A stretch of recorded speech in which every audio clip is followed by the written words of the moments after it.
नमस्कार। प्रस्तुत है आज का चिंतन। हमें अपने ही पैरों पर खड़ा होना चाहिए। आत्मानुभव पर ही हमें अधिक निर्भर रहना चाहिए। हमारे यह कहने का तात्पर्य यह नहीं है कि गुरु का महत्व ही नहीं है, गुरु की आवश्यकता ही नहीं है।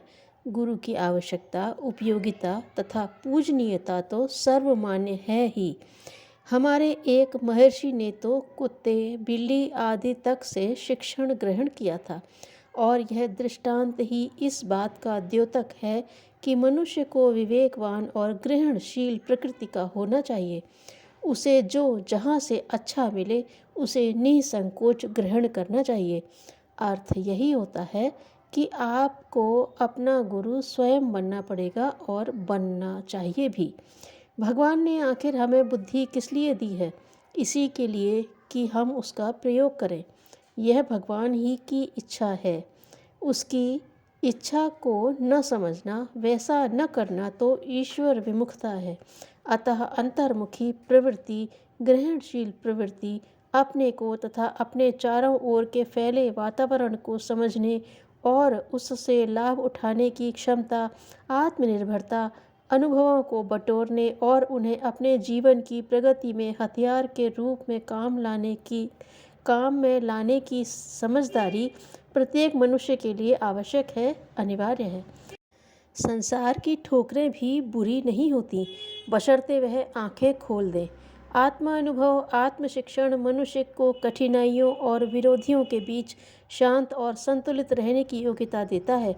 अतः अपने गुरु स्वयं बनिए। एक ऐसे भविष्यवक्ता थे जो सबका सही भविष्य बताते थे। दो मित्र उनसे अपना भविष्य पूछने गए। एक से उन्होंने कहा, 1 महीने बाद मृत्यु हो जाएगी, और दूसरे से कहा, 1 महीने बाद राजा बनोगे। दोनों बड़ा विश्वास लेकर घर लौट गए। जिसे मरना था उसने अपने को सत्कर्मों में लगा दिया, पुण्य परमार्थ में निरत रहने लगा ताकि अगले जन्म में काम आए। दूसरे ने सोचा, जब कुछ ही दिन में राजा बनना है तो जो हाथ में है उसे मौज से क्यों न उड़ाएं। वह अहम भाव में मदिरा पीने लगा। महीना बीत गया, एक के पैर में चोट लगी और वह मरहम पट्टी से अच्छी हो गई। दूसरे को स्वर्ण मुद्राओं की थैली रास्ते में पड़ी मिली, पर वह भी मदिरा पीने में खर्च हो गई। महीना बीतने पर भी वे ज्यों के त्यों थे। कारण पूछने के लिए भविष्यवक्ता के पास फिर से दोनों गए। उन्होंने कहा, कर्म से प्रारब्ध बदल सकता है। पुण्यात्मा ने सत्कर्मरत होकर मृत्यु की विषमता को चोट के हल्के रूप में बदल डाली, और राज्य पाने के मदिरा पान वाले ने उसे स्वर्ण मुद्राओं में घटाकर समाप्त कर दिया। भाग्य विधान है तो, पर उसे कर्म द्वारा बदला भी जा सकता है। धन्यवाद।